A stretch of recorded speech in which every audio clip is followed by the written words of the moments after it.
मैं प्रकाश आपका स्वागत करते हैं आपके अपने करेंट हेवन के यूट्यूब चैनल पर। साथियों, ये आपका बहुत ही शानदार क्वेश्चन का सीरीज चला रहे हैं हम। साइंस के जितने भी एग्ज़ाम्स होते हैं, जैसे यूपी टेट हो गया, सी टेट हो गया और एसएससी जीडी हो गया, यूपीएसआई हो गया, आने वाले जितने भी एग्ज़ाम्स लगे हुए हैं, लेखपाल का, यूपी पीसीएस का, जितने भी एग्ज़ाम्स लगे हुए हैं जहाँ पे भी साइंस पूछा जाता है, सारे एग्ज़ाम्स के लिए बिल्कुल महत्वपूर्ण रहने वाला है दोस्तों ये सेशन। दोस्तों अभी तक इस पे 2 पार्ट हमने करा दिए और टेलीग्राम पर भी पीडीएफ हमने दे दिया है। अगर आप लोग टेलीग्राम ज्वाइन नहीं किए हैं तो ज्वाइन कर लीजिए। करंट हेवन के नाम से टेलीग्राम है दोस्तों। वहाँ पर सुबह का जो करंट अफेयर का सेशन होता है, मॉर्निंग सेशन डेली, उसका भी पीडीएफ और इस वाले सेशन का भी पीडीएफ दे दिया जाता है। और बाकी जो क्लासेस बोर्ड पे पढ़ाए जाते हैं उसका पीडीएफ अभी तो फिलहाल में नहीं बनाया जा सकता, लेकिन जैसे ही बनना स्टार्ट हो जाएगा वो भी आपको प्रोवाइड कर दिया जाएगा। साथियों, इसमें 31 प्लस क्वेश्चन है, आप लोग लास्ट तक बने रहेंगे और लास्ट तक बने रहने के बाद अगर सेशन आपको अच्छा लगता है तब जाके आप लाइक और शेयर करिएगा दोस्तों, ठीक है। लेकिन लास्ट तक बना रहना बहुत ही ज़रूरी है, क्योंकि ये सारे क्वेश्चन पिछले कई सालों तक पूछे गए हैं, चाहे वह रेलवे ग्रुप डी हो, चाहे जो भी एग्जाम्स हों, हर जगह पूछा गया है। तो चलिए हम लोग स्टार्ट कर लेते हैं साथियों। पहला क्वेश्चन, धावन मशीन कार्यकारी सिद्धांत है। धावन मशीन मतलब समझ रहे हैं, जो कपड़ा धोने वाली मशीन होती है उसी को बोला जा रहा है, वॉशिंग मशीन। तो धावन मशीन का कार्यकारी सिद्धांत होता है, देखिए 2 फोर्स होते हैं, एक होता है सेंट्रीफ्यूगल, एक होता है सेंट्रीपिटल। जो सेंट्रीफ्यूगल होता है वह सेंटर की तरफ वर्क करता है और जो सेंट्रीपिटल होता है बाहर की तरफ वर्क करता है। जो सेंट्रीफ्यूगल होता है दोस्तों उसे हम कहते हैं अभिकेंद्री बल। क्या कहते हैं? अभिकेंद्रीय बल कहते हैं। और जो सेंट्रीपिटल होता है उसे हम कहते हैं अपकेंद्रीकरण बल या फिर अपकेंद्री बल। अभिकेंद्री बल और अपकेंद्री बल 2 चीज़ होते हैं। जैसे वॉशिंग मशीन में जब आप कपड़े डालते हैं तो क्या करता है, वह जो उसकी नीचे वाली जो नाचती रहती घूमती रहती है मशीन में, वो क्या करता है, कपड़े को उठा के इधर फेंकता रहता है, इधर फेंकता रहता है, ऐसे ऐसे फेंकता रहता है ना, बताइए, इस प्रकार से फेंकता रहता है। जैसे मंठे, आप अगर दही को कभी मंठा बनाया है दही से, तो आप देखेंगे जिस डब्बे में रख के या फिर जिस जिस भी बर्तन में रख के हम महते हैं मथनी से, तो उसमें क्या होता है, जो मथनी होती है वो दही को इस प्रकार से फेंकता है। तो अगर बाहर की तरफ फेंकता है दोस्तों तो अपकेंद्रीकरण होगा, अपकेंद्री बल होता है। जब अंदर की तरफ कोई चीज़ खींचे, जैसे सूर्य का घूमना, सूर्य के चारों तरफ ग्रहों का घूमना, यह क्या है, अभिकेंद्री बल का एग्जाम्पल है। ये चीज़ याद रखेंगे। जैसे साइकिल चलाते वक्त झुक जाना, तो यह क्या है, मोड़ पर झुक जाना, यह अभिकेंद्री बल है। तो अभिकेंद्री बल केंद्र की तरफ झुकाता है और अपकेंद्री बल केंद्र के बाहर की तरफ ढकेलता है। तो याद रखेंगे, जो धावन मशीन है उसका वह किसका एग्जाम्पल है, किस सिद्धांत पर कार्य करेगा, अपकेंद्रीकरण पे काम करेगा। चलिए अगले प्रश्न की तरफ चलते हैं। आप लोग ईमानदारी के साथ आंसर करते रहें और ईमानदारी के साथ ही बताएंगे कितने क्वेश्चन आपने सही किया है 31 में से दोस्तों। अगर पिछले वीडियो नहीं देखे हैं तो इसी तरह वो भी सेशन हुआ है, आप जरूर देख लेंगे। चलिए, बेहतरीन प्रश्न आ गया दोस्तों। एक लड़की झूले पर बैठी स्थिति में झूला झूल रही है।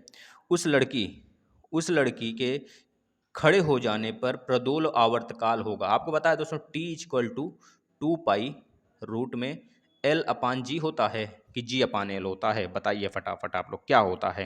अगर कोई लड़की झूला झूल रही है तो अचानक अगर खड़ी हो जाती है तो उसके आवर्त में क्या फ़र्क पड़ेगा, बताइए दोस्तों। देखिए हम बताते हैं, ये G/L होता है, पहले तो ये देख लें, ये G/L होता है, G/L होता है, क्योंकि N= क्या होता है, 1/T होता है ना।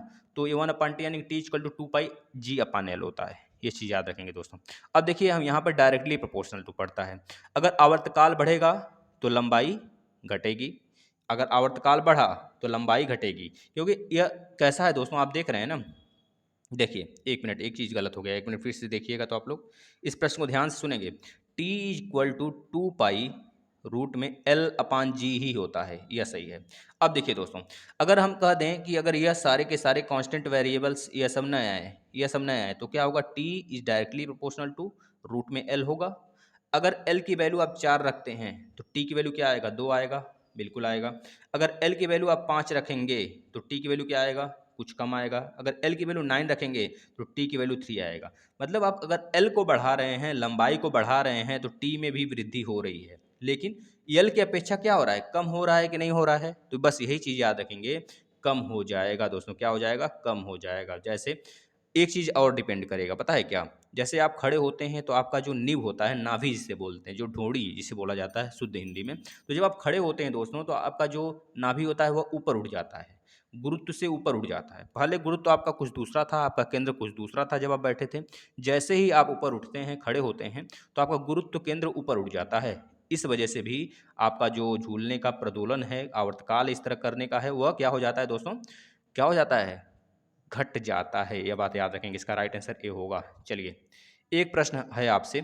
जब कोई लड़की झूला झूल रही हो बैठकर, अगर उस पे कोई लड़की और आकर बैठ जाए झूला झूलते ही समय, तो क्या उसके आवर्तकाल में इफेक्ट पड़ेगा? अगर पड़ेगा तो क्या पड़ेगा? घटेगा, बढ़ेगा या फिर बराबर रहेगा? फटाफट बताइए। लास्ट में इसका आंसर हम बता देंगे। चलिए, साधारण यंत्र किसी व्यक्ति की सहायता करता है। देखिए, साधारण यंत्र की बात कर रहा है, मतलब सिंपल मशीन की बात कर रहा है साथियों। सिंपल मशीन आपके 3 प्रकार के होते हैं। सिंपल मशीन का काम क्या होता है, आप बताओ? सिंपल मशीन क्या करने के लिए होता है? मानो कि जितने भी वर्क होते हैं उसको आसान करता है। जैसे कैंची। कैंची क्या काम करता है, आप बताएं? कैंची आसानी से कपड़े को काट सकते हैं, आराम से काट सकते हैं कैंची से। जैसे सरौता, जो सुपारी काटने वाली होती है, आराम से सुपारी को काट सकते हैं ना, चुटकी में, मतलब कि तुरंत रखे और तुरंत कट गया। वैसे क्या होगा, आप फोड़ोगे, दांत से काटोगे, नहीं कटेगा। जैसे आप क्या करते हो, पेप्सी के ढक्कन को आसानी से खोल देते हो, लेकिन कभी अगर आपका की, जो पेप्सी खोलने वाला की है, अगर वो खो जाता है तो कितनी प्रॉब्लम्स होते हैं। आप क्या करते हो, दांत से खोलते हो, नहीं खुलता है, फिर उसके बाद दांत में भी चोट लग सकती है आपके, मतलब बहुत सारी घटनाएं घट जाती हैं। बस इसी काम को, मतलब मानव के, मनुष्य के काम को आसान करने के लिए सिंपल मशीन आया है। यही पूछा जा रहा है आपसे दोस्तों। साधारण यंत्र किसी व्यक्ति की सहायता करता है। किस प्रकार से सहायता करता है साधारण यंत्र? क्या काम कम काम करने में आसानी कर देता है? नहीं ना। कम बल का प्रयोग करके, कम बल का प्रयोग करके भी उतनी ही मात्रा में काम करने में वह सहायता करता है। यह सही है, मतलब कम बल से आसानी से आप किसी भी चीज़ का कर सकते हो। अब सिंपल मशीन 3 प्रकार के होते हैं, ध्यान सुनिएगा दोस्तों। प्रथम प्रकार का उत्तोलक जिसे बोलते हैं, द्वितीय प्रकार का उत्तोलक और तृतीय प्रकार का उत्तोलक। जो प्रथम प्रकार का उत्तोलक होता है दोस्तों, जैसे कि अगर बात करें प्रथम प्रकार के उत्तोलक में, आपका आ जाता है जैसे प्लास, कैंची, कील, जिसमें कि जैसे कैंची हो गया, कैंची में इस प्रकार बना होता है, बीच में होता है क्या, फलक्रम। फलक्रम यानी कि दोस्तों उसे हम क्या बोलते हैं, आलंब। आलंब बीच में होता है और भार और एफर्ट साइड साइड होते हैं। इसे प्रथम प्रकार का उत्तोलक बोलते हैं, प्रथम प्रकार के मशीन बोला जाता है। यह चीज़ याद रखेंगे। जैसे कि आपका देख लीजिए, अगर हम और बात करें, सणसी देख लीजिए, जिससे हम जिससे सामान वगैरह, जलता हुआ सामान उतारते हैं। प्लास, जो प्लास हो गया, आपको पता है दोस्तों। जैसे कील ठोकने वाली या फिर कील उखाड़ने वाली जो एक मशीन आती है, वह। साइकिल का ब्रेक देख लीजिए, इसमें एफर्ट बाद में होता है, फलक्रम बीच में होता है और फोर्स भी बाद में होता है, साइड साइड में। यह हो गया आपका प्रथम प्रकार का उत्तोलक। द्वितीय प्रकार के उत्तोलक में दोस्तों, जो आपका एफर्ट है, जो आपका एफर्ट है, यह और फलक्रम साइड साइड में होगा, यानी कि आयाम जो होगा वह साइड में होगा, और आलम्ब यानी कि एफ साइड में होगा। बीच में क्या हो जाएगा दोस्तों, लोड हो जाएगा। यह हो जाता है द्वितीय प्रकार का उत्तोलक। सर इसका एग्जाम्पल क्या होगा? जैसे सरौता। सरौता आप खुद देखिए किस प्रकार से होता है। ऐसे होता है सरौता, इस प्रकार से बना होता है, ऐसे बना होता है। बीच में आप क्या रखते हो, वेट ही तो रखते हो, और यहाँ पर क्या होता है, फलक्रम होता है, और यहाँ पे आप एफर्ट लगाते हो, बीच में वेट होता है। तो यह सरौता हो गया। सरौता, नींबू निचोड़ने की मशीन, ये सब द्वितीय प्रकार के उत्तोलक हैं। सेम इसी प्रकार तृतीय प्रकार के उत्तोलक में एफर्ट बीच में आ जाता है। जो आप अलग से एक्स्ट्रा एफर्ट लगाते हो, आयाम जिसे बोला जाता है, वह बीच में आ जाता है, तो वो आ जाता है तृतीय प्रकार के उत्तोलक में। इसका एग्जाम्पल भी बहुत सारे हैं, जैसे मनुष्य का हाथ खुद हो गया, चिमटा हो गया। चिमटा घर में रखा है, आप देख सकते हैं, उसमें आयाम बीच में होता है, आयाम बीच में होता है, एफर्ट आप बीच में लगाते हो। जैसे चिमटा इस प्रकार है, तो आप क्या करते हो, बीच में ही तो दबाते हो, तो बीच में एफर्ट लगाया आपने, और साइड में आपका रोटी फंसी है, यानी कि वेट हो गया, और यहाँ पे फलक्रम हो गया साइड में। इस प्रकार से याद रखेंगे दोस्तों। हमने तीनों चीज़ आपको बता दिया। कोई कन्फ्यूजन हो तो आप लोग कमेंट कर सकते हैं। नेक्स्ट, एक उपग्रह अपने कक्ष में निरंतर गति करता है। यह बात है, ध्यान से सुनिएगा प्रश्न को। गति करता है, यह अपकेंद्र बल के प्रभाव से होता है। जो प्राप्त होता है, क्या होता है? यह बोला जा रहा है, कोई एक ग्रह है, उपग्रह है, अपने कक्षा में गति कर रहा है। जैसे आप देख लो पृथ्वी को, पृथ्वी से बहुत सारे उपग्रह जाते हैं, आयन मंडल में रखे जाते हैं। तो आयन मंडल में क्या होता है, जिस प्रकार से पृथ्वी घूमती है, उसके ही गुरुत्वाकर्षण से वो भी घूमते हैं। यानी कि पृथ्वी द्वारा उपग्रह पर लगने वाले गुरुत्वाकर्षण से यह प्राप्त होगा उसका गति। ये चीज़ याद रखेंगे दोस्तों। जैसे कि जितने भी ग्रह हैं, सारे ग्रहों को जो गति मिल रहा है, वो कहाँ से मिल रहा है, सन से मिल रहा है। सन के पास इतना गुरुत्वाकर्षण फोर्स है, वो सारे सारे ग्रह को अपनी तरफ खींच कर रखा हुआ है। सोच लीजिए, अरुण वरुण सबको खींच के रखा है, जो सबसे लास्ट वाले ग्रह हैं। इसी प्रकार से पृथ्वी हो गया, या फिर कोई भी ग्रह हो गया, उसके चारों तरफ उपग्रह जितने हैं, जैसे पृथ्वी का उपग्रह क्या है, चंद्रमा, नेचुरल उपग्रह। वैसे प्राकृतिक रूप से देखा जाए तो एक है, लेकिन अगर देखा जाए कृत्रिम रूप से तो बहुत सारे हैं। है ना, कृत्रिम रूप से तो बहुत सारे हैं ना, हम भारत हो गया, अमेरिका हो गया, हर दिन देखते होंगे, हर 1 महीने में 3-4 तो चला ही जाता है उपग्रह। तो क्या करते हैं वो सब? गुरुत्वाकर्षण से, पृथ्वी के गुरुत्वाकर्षण से उसके चारों तरफ घूमते रहते हैं। तो कहाँ से मिलता है उनको गति? तो पृथ्वी के गुरुत्वाकर्षण से मिलता है दोस्तों, ये चीज़ याद रखेंगे। चलिए नेक्स्ट। निम्न में से कौन सी राशि सदिश नहीं है? आपको बताना है कौन सी राशि सदिश नहीं है, फटाफट आंसर बता देंगे। दोस्तों विस्थापन सदिश है, वेग भी सदिश है, बल भी सदिश है, सदिश नहीं है डी। तो इसका राइट आंसर डी होगा। देखिए जो इजी क्वेश्चन है वो तो हम फटाफट बताकर आगे निकलेंगे, और जो हार्ड थोड़ा सा उस पर हम आपको सारी चीज़ें देने की कोशिश करेंगे। गुरुत्वाकर्षण के सार्वभौमिक नियम का प्रतिपादन किसने किया था दोस्तों? आपको पता है, न्यूटन ने किया था। एक क्वेश्चन और आएगा अभी आगे आएगा, तो उस पर आप देखेंगे ये न्यूटन से पहले ही किसने यह पता कर लिया था कि गुरुत्वाकर्षण बल होते हैं, यानी कि ऊपर से सारी चीज़ें नीचे गिरती हैं। तो आप याद रखेंगे ब्रह्मगुप्त एक साइंटिस्ट थे दोस्तों, उन्होंने सबसे पहले, यानी कि न्यूटन के पता करने से पहले ही उन्होंने यह पता कर लिया था कि सारी चीज़ें जो ऊपर से गिरने वाली वो नीचे ही गिरेगी, ऊपर नहीं जाती हैं। इसका कारण गुरुत्वाकर्षण होता है, बस उन्होंने नाम नहीं रखा था, न्यूटन ने आकर नाम रखा और उस पर बहुत सारी चीज़ें इन्होंने रिसर्च किया। 9.8 स्मॉल जी बराबर होता है। चलिए next.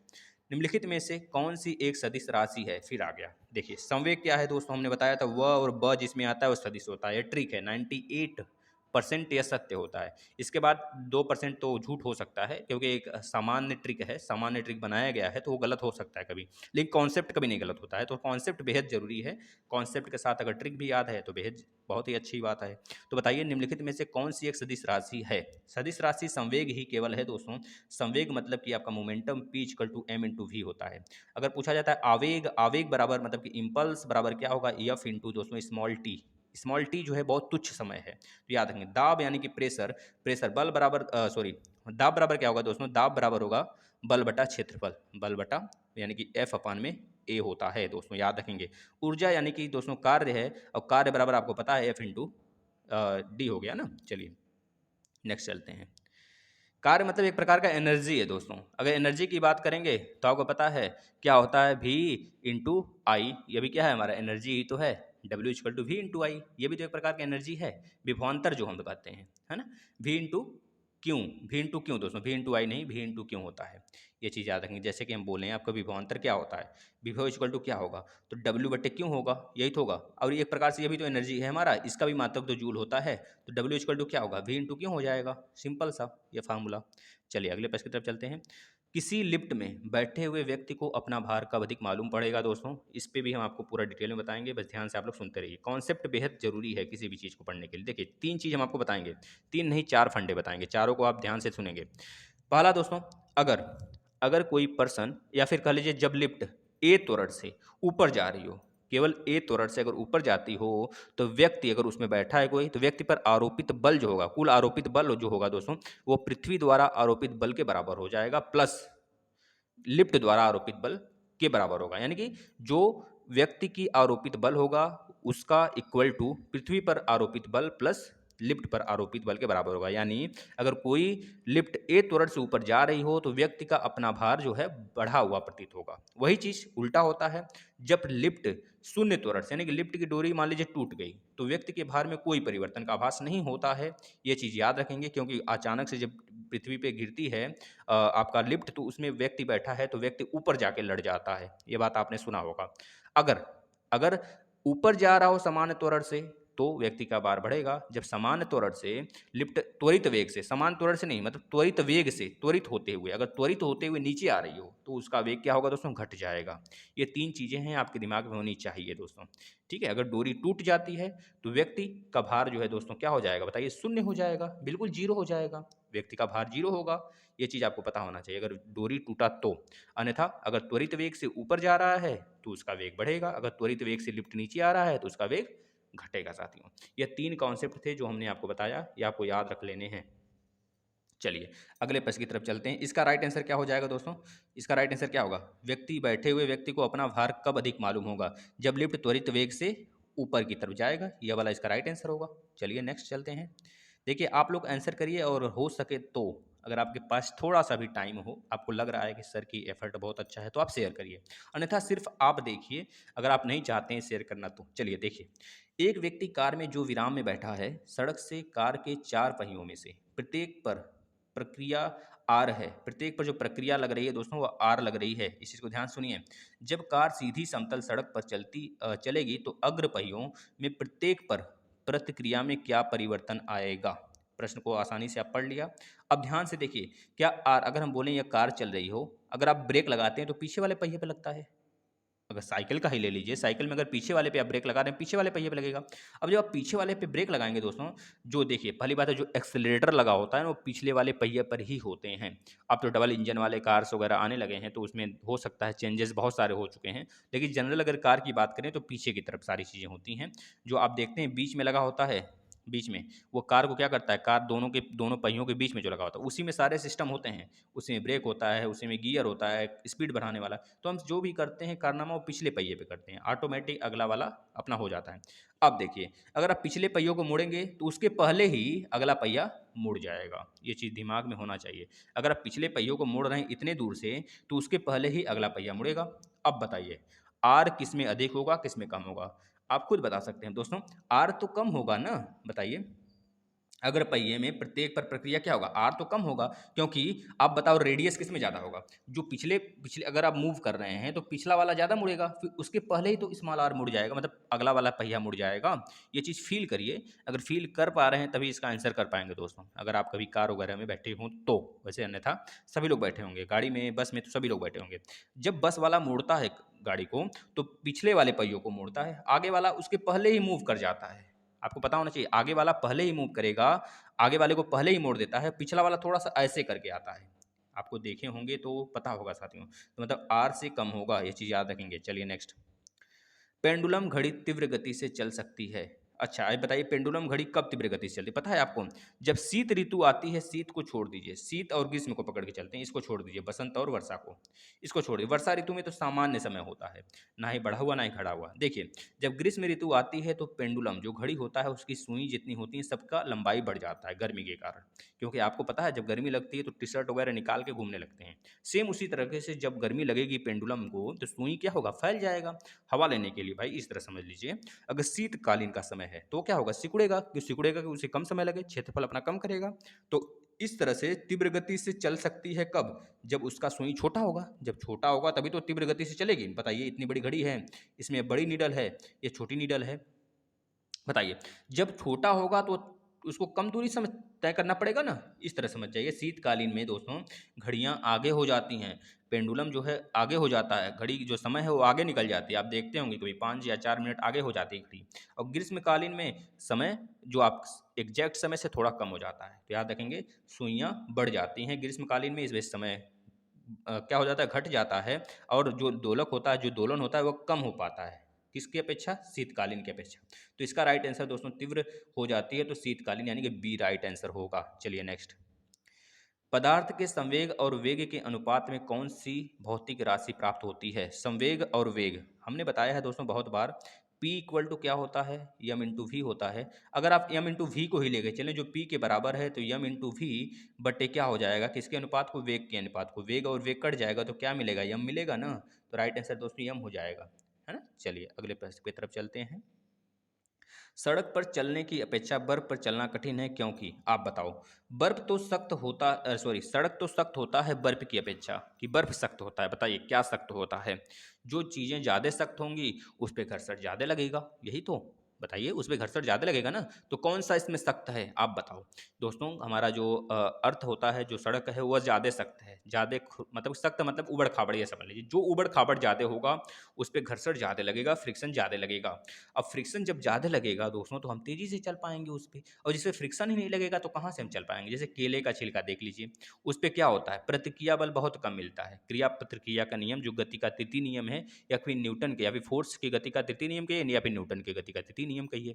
Yes equal to U plus A T, S equal to U square plus A T होता है ना। S equal to U square plus A T, और V square equal to U square plus 2as, है ना। S equal to U T, बेटा ये गलत हो गया, एक मिनट फिर से सुनिएगा तो सारे देख लीजिए आप, गति के तीनों समीकरण।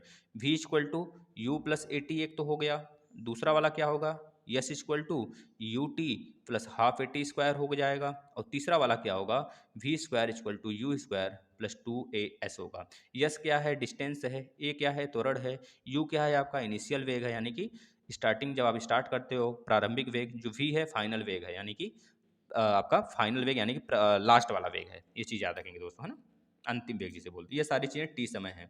तो आप क्या देख रहे हैं, जिसमें बस में सड़क की अपेक्षा घर्षण कम होती है। यहाँ पे दोस्तों बर्फ होना चाहिए ना, बर्फ है तो बस नहीं, बर्फ है यहाँ पे लिखा हुआ है।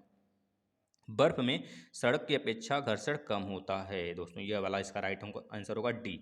यहाँ बस की जगह पे क्या कर लेंगे, बर्फ कर लेंगे। चलिए नेक्स्ट, लोलक घड़ियां गर्मियों में क्यों सुस्त हो जाती हैं? बहुत बार हमने बताया, अभी तो बताया, उसी को तो बताया है। लोलक घड़ियां गर्मियों में क्यों सुस्त हो जाती हैं? क्योंकि लोलक, यहाँ बेटे ढोलक लिख गया है, इसको लोलक कर लीजिएगा आप थोड़ा सा, इसको आप हम सुधार कर आपको हम देंगे पीडीएफ, ठीक है ना। ढोलक नहीं लोलक, लोलक की लंबाई बढ़ जाती है, जाहिर सी बात है लोलक की लंबाई बढ़ेगी जिससे इकाई दोलन में लगा हुआ समय बढ़ जाता है, तो राइट आंसर सी हो जाएगा। अगले प्रश्न की तरफ चलते हैं साथियों, अगले प्रश्न की तरफ चलते हैं। चलिए अगला प्रश्न देख लीजिए। पृथ्वी का पलायन वेग होता है, देखिए हम तीनों चीज़ का पलायन वेग लिए हैं, पता है किसका किसका, अर्थ का तो लिए ही है, और मून का भी लिए हैं, और सन का भी लिए हैं, जिससे आप कभी भी कंफ्यूज नहीं होंगे। पलायन वेग का मतलब यही होता है जिसकी गुरुत्वाकर्षण फोर्स ज़्यादा होगा वहाँ का पलायन वेग ज़्यादा होगा। आप ही बताओ, चुंबक से अगर आपको चिपका दें, तब आपकी जो दो चुम्बक मतलब दो चुम्बक को, दो मैग्नेट हैं, उसको चिपका दें इस प्रकार से, तो आप अगर खींचोगे तो आसानी से खींच पाओगे, कंपेयर टू अगर बिना चुंबक की कोई चीज़ खींचना हो तो, बिना चिपकी हुई कोई चीज़ खींचना हो तो बताइए।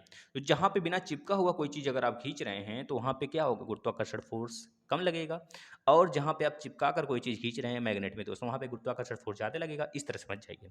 ऐसे हमारे पृथ्वी का जो पलायन वेग होता है दोस्तों, एस्केप वेलोसिटी होती है, वो 11.2 किलोमीटर प्रति सेकंड होता है। ध्रुवों पर एस्केप वेलोसिटी अधिक होता है, ये चीज़ याद रखेंगे। ध्रुवों पर, जैसे हमारा यह पूरा का पूरा अर्थ है, देख लीजिए ध्यान से इसको पूरा दोस्तों समझ लीजिए, ये पूरा का पूरा अर्थ है। अगर यह हमारा क्या है, कि ये हमारा क्या है, इक्वेटर है यानी कि भूमध्य रेखा है। भूमध्य रेखा के ऊपर नॉर्थन हेमिस्फीयर और नीचे सदर्न हेमिस्फीयर, ये हमारा ध्रुव है। ये हमारा क्या है दोस्तों, ये हमारा उत्तरी ध्रुव, नॉर्थ नॉर्थ, और ये हमारा साउथ, नॉर्थ पोल और साउथ पोल, नॉर्थ पोल और साउथ पोल, यह है दोस्तों, यानी कि उत्तरी ध्रुव और दक्षिणी ध्रुव है। अब उत्तरी ध्रुव, जैसे जैसे ही आप इक्वेटर से ऊपर जाओगे, भूमध्य रेखा से ऊपर जाओगे, आपका दोस्तों पलायन वेग बढ़ता चला जाएगा, क्योंकि गुरुत्वाकर्षण फोर्स बढ़ता चला जाएगा। यह चीज़ याद रखेंगे। इस वजह से आप नीचे या ऊपर दोनों तरफ वही घटना घटेगी। जैसे कि आप देखते हैं कि जब हमारे यहाँ से भारत यहाँ पर स्थित है, भारत यहाँ पर स्थित है दोस्तों, भारत यहाँ पर स्थित है इस प्रकार से, भारत ऊपर वाला है नीचे वाला नहीं, ठीक है। भारत के बीचों बीच से या फिर कह लीजिए कर्क रेखा जाती है जो 23.5 डिग्री पर है। ज्योग्राफी आप सेशन फॉलो करिए, बेहतरीन तरीके से सीख रहे हैं दोस्तों वहाँ पे हम। अब देखिए, भारत को या फिर किसी भी देश को अगर कोई लॉन्चिंग करना हुआ, कोई भी उपग्रह लॉन्च करना हुआ, तो कहाँ पे आता है, वह इस जगह के पास आता है, भूमध्य रेखा के पास आता है। क्यों?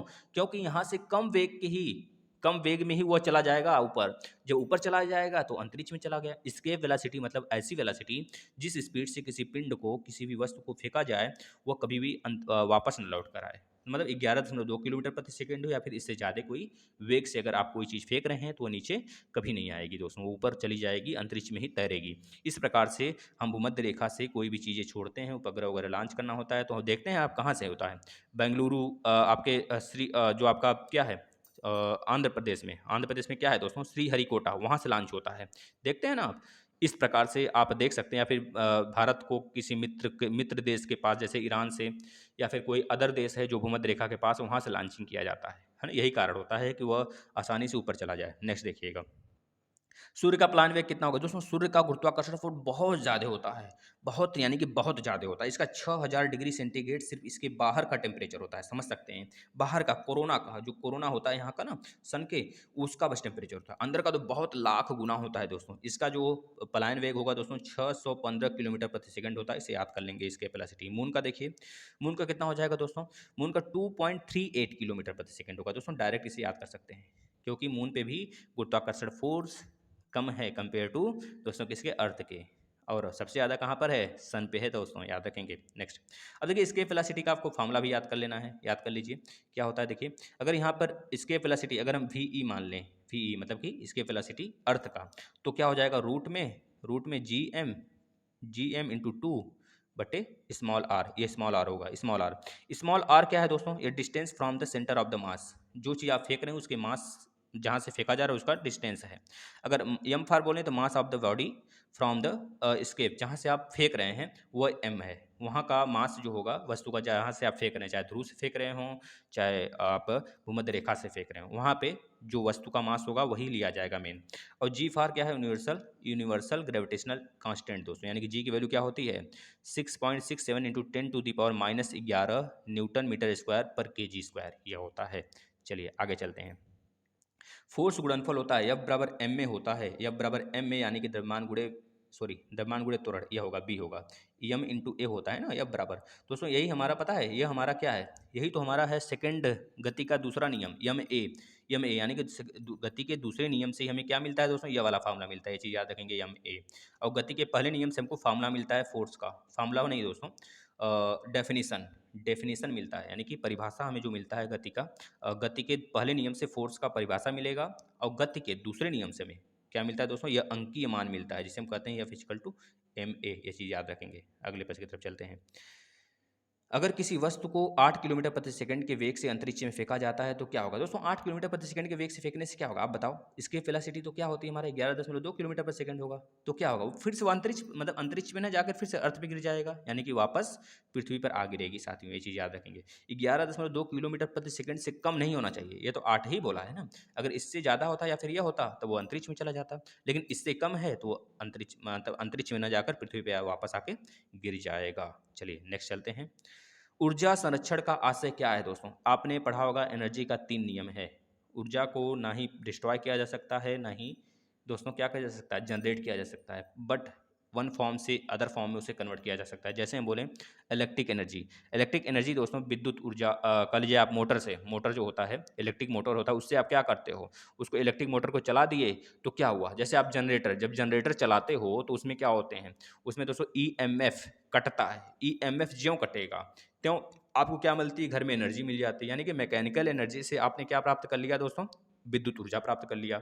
उसी प्रकार से जैसे हमने बोला, एक फॉर्म से दूसरे फॉर्म में अपनी एनर्जी प्राप्त करें। जैसे आप मोमबत्ती जलाते हैं, मोमबत्ती से दो चीज़ प्राप्त होती है, एक तो केमिकल एनर्जी, एक तो दोस्तों लाइट भी मिलता है आपको। लाइट भी एक प्रकार का एनर्जी ही है, सोर्स है। जैसे आप बल्ब जलाए, बल्ब के आसपास देखेंगे कि हीट होगा, उष्मा होगा, वो एक अलग से उष्मा जो आपके रूम को पूरा गर्म भी कर सकता है। अगर आप 100 वाट 200 वाट के बल्ब जलाए हों, हाइड्रोजन जला लिए तो पूरा रूम ही गर्म हो जाता है। क्यों? क्योंकि वो जो लाइट एनर्जी है ना, जो विद्युत एनर्जी, उसको किस में कन्वर्ट कर रहा है? उष्मा में कन्वर्ट कर रहा है, और प्लस लाइट भी दे रहा है हमें, है ना, प्रकाश भी दे रहा है। तो इस प्रकार से एक फॉर्म से दूसरे फॉर्म में एनर्जी को हम कन्वर्ट करते हैं, न कि क्या करते हैं दोस्तों? डिस्ट्रॉय करते हैं या फिर ना ही जनरेट करते हैं। तो इसका राइट आंसर क्या होगा? डी होगा। देखिए डी में दिया है ना, ऊर्जा को ना तो सृजन किया जा सकता है और ना ही विनाश किया जा सकता है। यह राइट आंसर होगा। चलिए नेक्स्ट। तेल की से अंशतः भरा हुआ टैंकर समतल सड़क पर आगे की ओर एक समान त्वरण से जा रहा है, तो तेल का मुख्य पृष्ठ क्या होगा दोस्तों? आप बताओ। जैसे आप लोटे का पानी ले जा रहे हो, लोटे के पानी में अगर थोड़ा सा इस तरफ हिलाते हिलाते ले जाओ तो क्या होगा?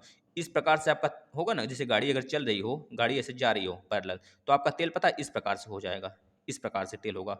अगर आप टैंकर में तेल भरे हैं या फिर पानी भरे हैं तो इस प्रकार से होगा, यानी कि ये कौन सी आकृति है? परवलयाकार आकृति है, यानी परवलयाकार कहाँ पे दिया है? वैसे ही होगा। देखिए परवलय वक्र का आकार बना लेगी, यानी कि राइट आंसर दोस्तों डी हो जाएगा। देखिए ये सब कॉन्सेप्ट हैं साथियों, अगर आपने कॉन्सेप्ट पढ़ा है तो बेहतरीन तरीके से सीख रहे हैं, अन्यथा हम तो कॉन्सेप्ट दे ही रहे हैं। और हम आपसे प्रॉमिस करते हैं दोस्तों, इसमें कम से कम 5000 प्रश्न देंगे, और इससे बाहर किसी सिंगल एक एग्जाम में नहीं आएगा जहाँ पे साइंस पूछा जाता है, चाहे वो ग्रुप डी हो, चाहे एनटीपीसी हो, चाहे जो भी एग्जाम हो। नेक्स्ट प्रश्न।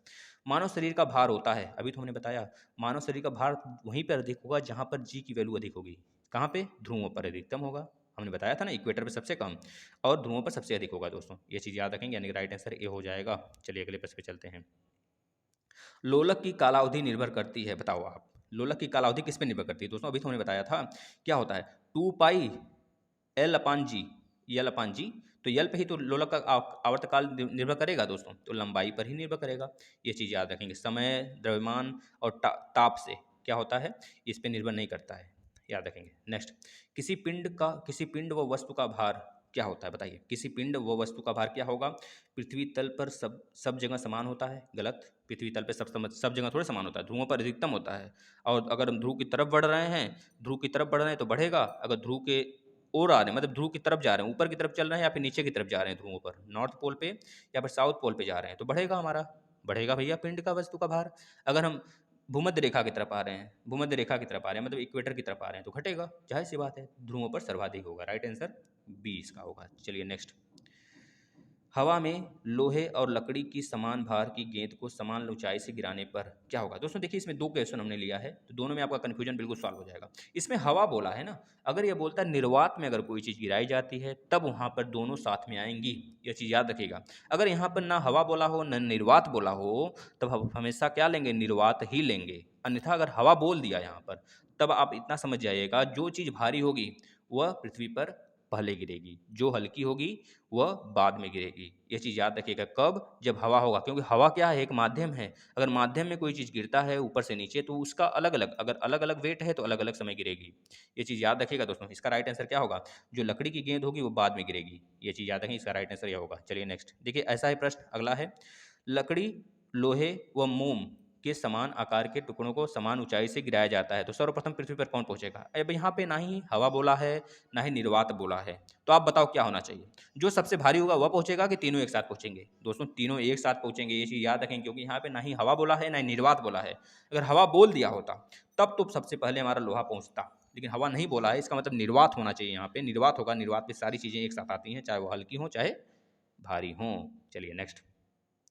जब कोई वस्तु को ऊपर से गिराई जाती है तो उसका भार क्या होता है। जब किसी वस्तु को ऊपर से गिराई जाती है तो उसके भार में परिवर्तन होगा क्या। जैसे आप बोलो, जब सेव ऊपर से गिरता है, सेव आप उठाते हो, पहले पेड़ पे ही रखा सेव को तौल लो, मान लीजिए 1 किलो का, मान लीजिए 250 ग्राम का एक सेव है, तो फिर उसे आप गिरने के बाद तौलो, तो क्या उसका वेट घट जाएगा, नहीं ना, तो बस शून्य होगा, सॉरी मतलब कि अपरिवर्तित होगा, कोई परिवर्तन नहीं होगा उसके वेट में।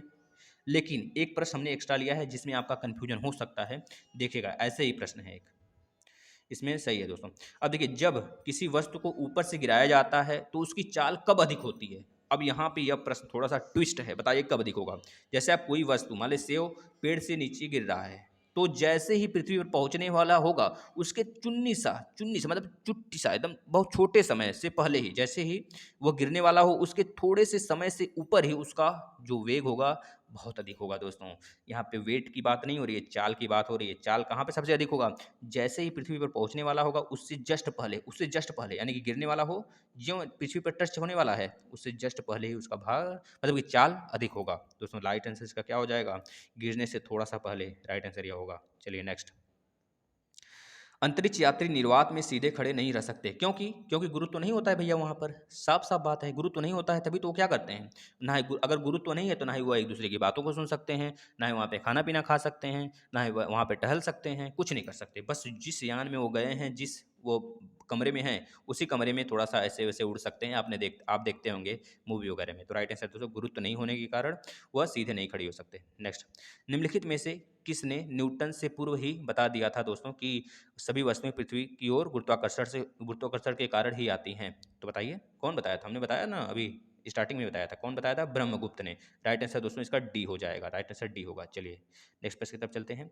पीसा की झुकी हुई मीनार जो कि पेरिस में है यानी कि फ्रांस में है दोस्तों, क्यों नहीं गिरती है, क्यों नहीं गिरती है, इसका कारण बता दें।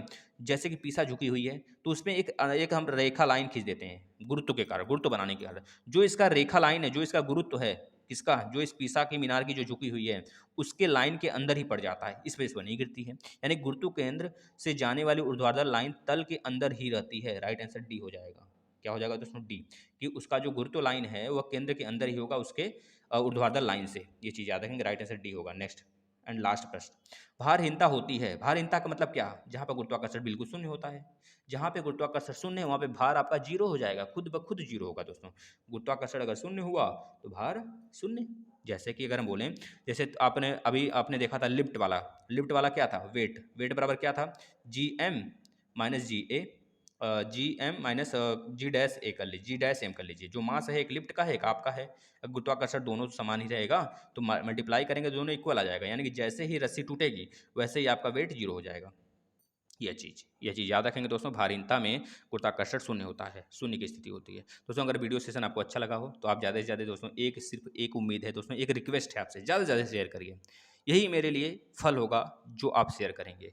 पता है, अगर ना ही मन हो तो कोई बात नहीं, बस आप डेली देख लिया करिए दोस्तों, है ना? सारे सेशन फॉलो करिए, बेहतरीन तरीके से कोई सा एग्जाम आप फोड़ के आएंगे दोस्तों। ये डेली सेशन 9 बजे होता है, तो आप डेली 9 बजे इसे देखेंगे और अपने साथियों को भी जोड़ने की कोशिश किया करिए, क्योंकि यहाँ से यूपी टेट, सी टेट, जो भी सुपर टेट एग्जाम होने वाले हैं दोस्तों, होंगे भविष्य में, और जो आपके ग्रुप डी के होने वाले हैं, जो आपके दोस्तों यूपी ट्रिपल एससी के होने वाले हैं, सब जगह ये फायदा करेगा, एसएससी, जीडी, यूपीएसआई, हर जगह। तो आप लोग इसी तरह जुड़े रहिए और अपना प्यार बना के रखिए दोस्तों। धन्यवाद।